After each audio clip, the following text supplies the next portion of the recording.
स्वागत है आपका नेक्स्ट आईएएस की इस खास पेशकश न्यूज़ एंड व्यूज़ में। न्यूज़ एंड व्यूज़ के आज के एपिसोड में बात होगी राइट टू रिपेयर कानून की। यूएस में यानी अमेरिका में कई स्टेट्स ने पिछले कुछ वर्षों में अपने यहाँ राइट टू रिपेयर लॉज बनाए हैं।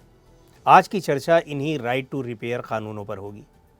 जैसा कि इनके नाम से ही पता चलता है कि ये लॉज कंज्यूमर्स के फ़ायदे के लिए बनाए गए हैं। ये कानून कंज्यूमर्स को वाजिब कीमत में अपने मोबाइल फ़ोन्स, इलेक्ट्रॉनिक अप्लायंसेस और दूसरी इलेक्ट्रॉनिक डिवाइसेस को रिपेयर कराने की सुविधा देता है।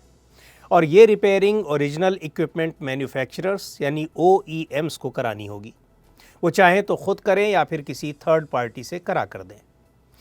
इस कानून का मकसद महंगे इलेक्ट्रॉनिक इक्विपमेंट्स को कम प्राइसेस पर रिपेयरिंग की सुविधा मुहैया कराना है, ताकि कंज्यूमर्स उन्हें रिपेयर कराकर इस्तेमाल करें और नए प्रोडक्ट्स खरीदने से बचें।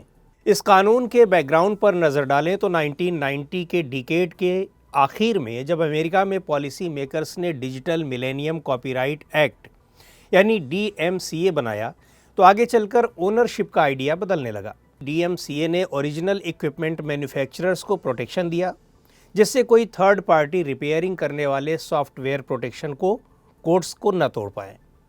निम्बल सॉफ्टवेयर पर बढ़ती डिपेंडेंसी के चलते मैन्युफैक्चरर्स के लिए प्रॉपराइटी सॉफ्टवेयर बहुत इंपॉर्टेंट हो गए हैं, और अगर ये सॉफ्टवेयर काम करना बंद कर देते हैं तो कंज्यूमर्स के लिए इन्हें रिपेयर कराना बहुत मुश्किल हो जाता है।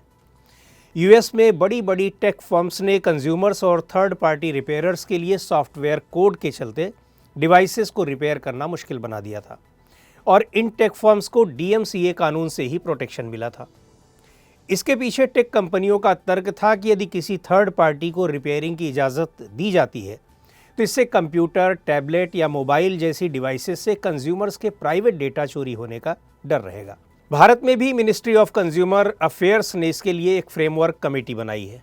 ये फ्रेमवर्क इसलिए महत्वपूर्ण है क्योंकि ये कंज्यूमर्स को एक मौका देता है कि वे अपने सामान को वाजिब कीमतों में रिपेयर करा सकें और उन्हें दूसरा नया प्रोडक्ट ना खरीदना पड़े।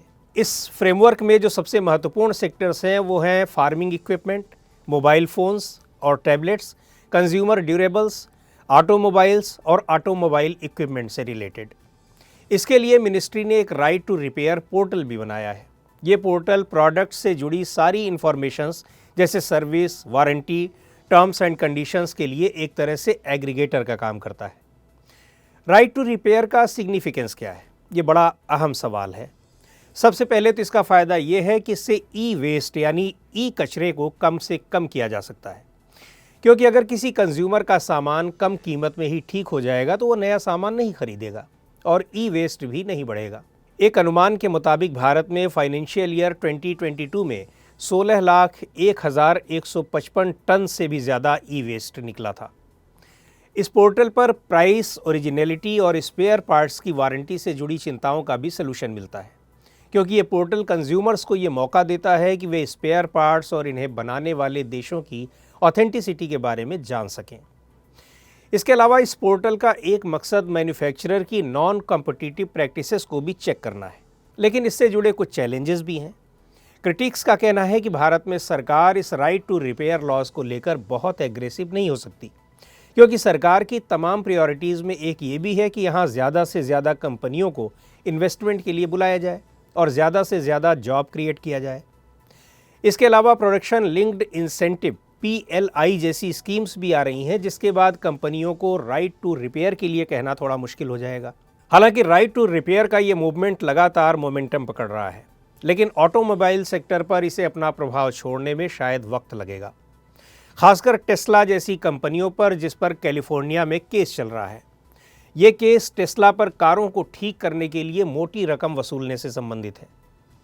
हालांकि कंज्यूमर्स के लिहाज से देखें तो इसमें कोई शक नहीं कि राइट टू रिपेयर सही डायरेक्शन में सही कदम है, लेकिन इससे जुड़ी कॉम्प्लेक्सिटीज़ के चलते इसे रातों रात लागू नहीं किया जा सकता, खासकर इलेक्ट्रॉनिक डिवाइसेस में रिपेयरिंग के समय जो कॉम्प्लेक्सिटी जुड़ी रहती है। पॉलिसी मेकर्स के लिए ज़रूरी है कि वैसा कुछ बनाते समय कंज्यूमर और मैन्युफैक्चरर दोनों के इंटरेस्ट का ख्याल रखें। इसके साथ ही ये भी देखा जाना चाहिए कि कोई भी नया कानून intellectual property, unwanted access to proprietary information या ऐसे ही किसी दूसरे मसलों से जुड़ा ना हो।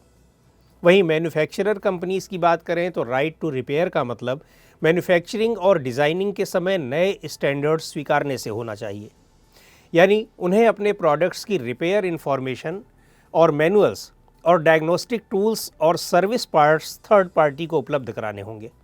और इसके साथ ही रिपेयर फ्रेंडली प्रोडक्ट्स बनाने के लिए उन्हें रीडिज़ाइनिंग भी करनी चाहिए। तो आज के इस एपिसोड में इतना ही। अगले एपिसोड में फिर मिलेंगे एक नए टॉपिक के साथ। आपको ये प्रोग्राम कैसा लगा कमेंट करके हमें ज़रूर बताएं। आप अपने सुझाव भी हमें भेज सकते हैं।